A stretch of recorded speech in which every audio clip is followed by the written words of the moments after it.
Ça fait plusieurs saisons qu'on commence la saison de motoneige au Lac-Saint-Jean, parce qu'on sait habituellement un peu de neige ici. Cette année, ce qui est le fun, c'est qu'on parcourt vraiment le Québec à la recherche des plus beaux endroits pour faire la motoneige, des plus belles auberges aussi.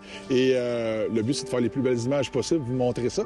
Et on a toute une expédition pour vous, parce que on part évidemment ici au Lac-Saint-Jean. Après ça, on traverse du côté de la Côte-Nord. Encore là, il y a des paysages complètement incroyables, des gens qui nous attendent là-bas, du bon monde, des belles places.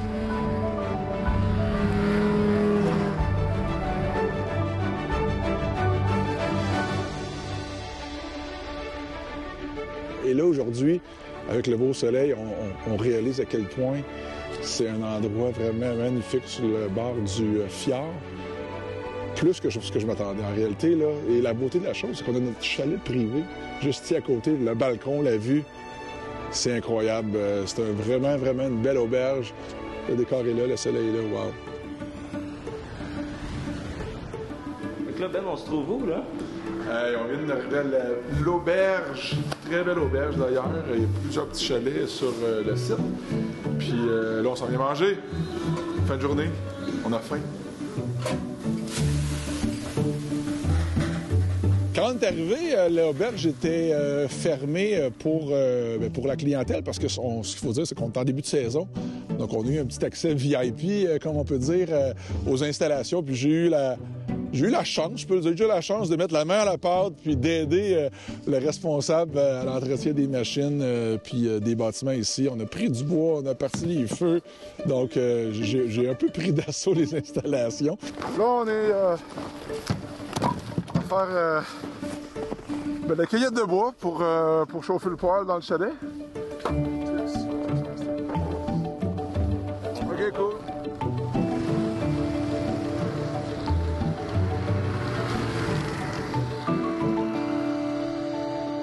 Fred, géographiquement, on se trouve où présentement ici? On est au Lac-Saint-Jean, oui. Saguenay-Lac-Saint-Jean, mais au nord, et ce qui fait qu'on est situé proche des Monts-Valin. Oui, évidemment. Pour la destination, c'est l'idéal parce qu'on reçoit une quantité de neige fabuleuse. Vu qu'on est en arrière des Monts-Valin, tous les nuages nous amènent la meilleure neige ici, jusque là-bas, et on peut prendre les trails fédérés assez facilement. Et c'est pour ça qu'ils appellent la région ici le paradis de la motoneige, pas pour rien. Oui, c'est ça. Et du site ici du Cap-au-Lest à aller au Sentier fédéré, on parle de combien de kilomètres? Un petit quart d'heure. OK, quand même. Un petit quart d'heure, ça se fait très bien, oui. Tu t'occupes de l'entretien d'une flotte de motoneige, justement, pour les touristes qui viennent tester et faire l'expérience, s'initier à la motoneige pour la première fois, certains d'entre eux, j'imagine? Oui, nous, on a 25 motoneiges, 600 Ace BRP. Oui. Et puis, ça leur permet de démarrer l'activité le matin et puis revenir le soir tranquillement. Le matin, nous, on sort les motoneiges, on les prépare. Oui. Avec le guide, ils ont un briefing. Ils font un tour de chauffe pour voir ce que c'est qu'une motoneige. Fred, parlons de l'industrie touristique ici, de l'univers, justement, des auberges comme ça. J'imagine qu'évidemment, ça a été très difficile pour les auberges durant la pandémie. Tout a été arrêté. Comment ça se passe depuis la reprise de tout ça, là? C'est parfait, parce que nous, pendant la pandémie, on s'est adapté et on a fait redécouvrir la place, notamment à des gens de Chicoutimi. Plus local. Des gens locaux, c'est ça. Mais la reprise est bonne, donc, et le tourisme international, ça revient, là, ça fonctionne. Ça revient aussi. Oui. Mais on a quand même aussi une bonne partie de touristes locaux ou de gens de Québec ou de Montréal qui viennent jusqu'ici, ils viennent avec leur trailer, ils posent leur trailer, et après ils s'en vont sur le Mont-Valin ou sur le nord, ou alors ils peuvent repartir autour du lac Saint-Jean, faire le tour et faire leurs différentes étapes pour revenir ici ou pas.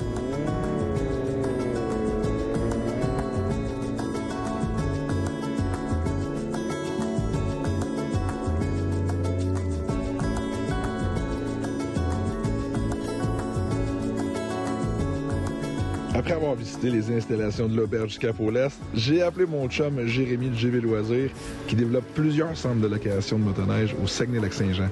Jérémy nous a programmé plusieurs jours d'expédition qui vont nous montrer l'étendue de la région des Monts-Valin.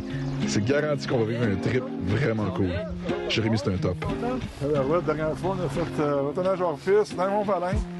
Je me suis pris plein de fois. J'ai eu chaud en tabarouette. Mais là, t'as la même machine que l'année passée. Même machine, pas de turbo.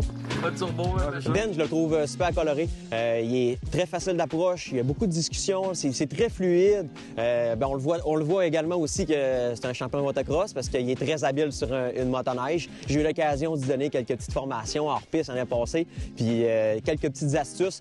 Fait que c'était vraiment génial de pouvoir le voir aller aussi sur quelque chose qui est son élément, mais qui n'est pas son élément principal, autrement dit. Jérémy, merci d'être venu me chercher ici à l'auberge du Cap-au-Lest. Je pense que tu connais quand même la région pas mal. Tu es un guide de motoneige hors piste. Effectivement. Fait que là, écoute, les prochains jours, on a une méchante belle aventure, j'ai l'impression. Ben oui, écoute, Cap-au-Lest aujourd'hui. Après ça, demain, kilomètre 31, on va aller au Valinois. Après ça, je vous apporte à Wapichiche, qui est la porte d'entrée pour aller plus sur la côte nord. Fait qu'on on découvrait du terrain pas mal. Mais là, dis aux gens là, qui connaissent un petit peu moins le monde de la motoneige puis les environs ici, qu'est-ce que ça représente, les fameux Mont-Valin? On en entend parler tout le temps que c'est comme un des meilleurs endroits pour faire la motoneige, mais pourquoi? Ben, parce que c'est une des premières places où il y a de la neige au Québec. Oui. Puis c'est une des dernières places où il y a de la neige au Québec aussi. C'est aussi simple que ça, finalement. Il y a de la neige, le Mont-Valin. Oui, c'est quelque chose de majeur. C'est reconnu pour ça. Exact. Il y a des centaines de motoneigistes qui viennent ici, on les voit rentrer là, dans les EC et tout ça, puis c'est vraiment réputé pour être le paradis de la motoneige. Là. Effectivement, on a des centaines de kilomètres de trail. Après ça, des paysages époustouflants. On va chercher un peu d'altitude aussi. Fait que c'est sûr que c'est vraiment une belle place pour le hors-piste et la piste.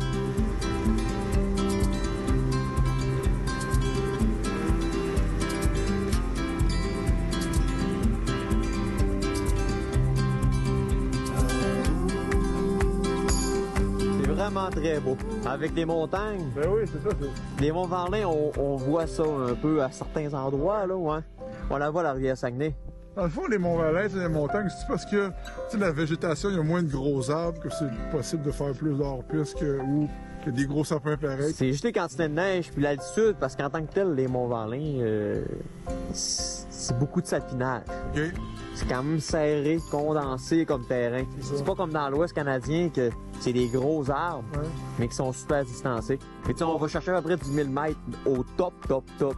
On n'est pas comme dans l'Ouest canadien qu'on va chercher du 2600, 3000. Ben, Jérémy, écoute, un gros merci. C'est le temps de partir. On s'en va découvrir d'autres horizons. Tu t'en viens avec moi? Let's go. Allons-y. Yes! Excellent.